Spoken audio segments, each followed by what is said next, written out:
Mingala sweeping 3D မိတ်ဆွေအားလုံး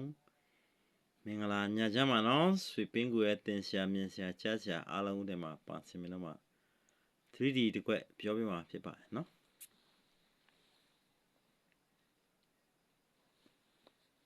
ရှေ့3ည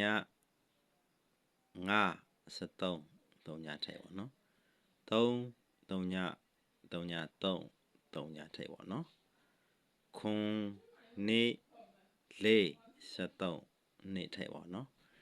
အဲဆိုရင်ဒီမှာ1နဲ့6နဲ့ရှိတော့6ထိုက်ထက်အဲဆိုရင်73ပေါ့နော်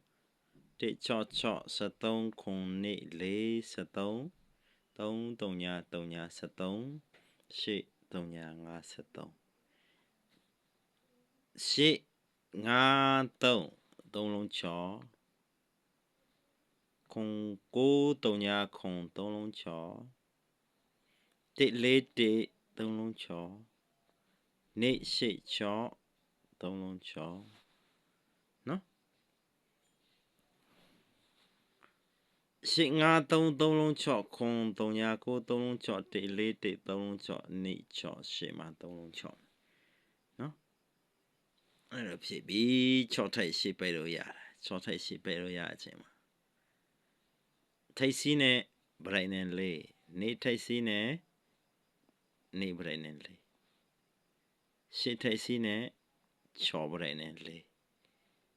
9ထိုက်စီးနဲ့5ဗရိုက်နဲ့လေးနော်3ညထိုက်စီးနဲ့4ဗရိုက်နဲ့4ဆိုရင်6 3ည8ဟုတ်ပြီနော်6 3ည8ဆိုတာ4ဗရိုက်ဟုတ်ပြီအပေါ်လိုင်းနဲ့ဆက်သွားရအောင်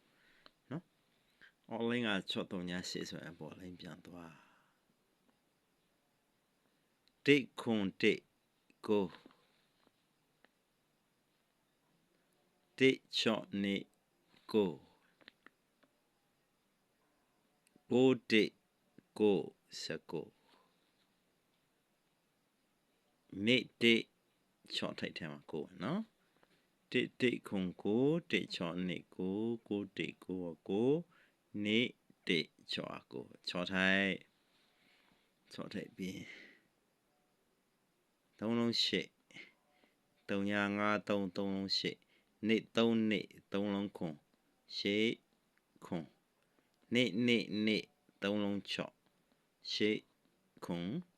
6ရှေ့ခွန်6ဆိုတော့5နေ့ရှေ့ထဲမှာ5မယ်နော်ရှေ့ခွန်6 5ဆိုရင်8ပဲ6ထိုက်8ပဲ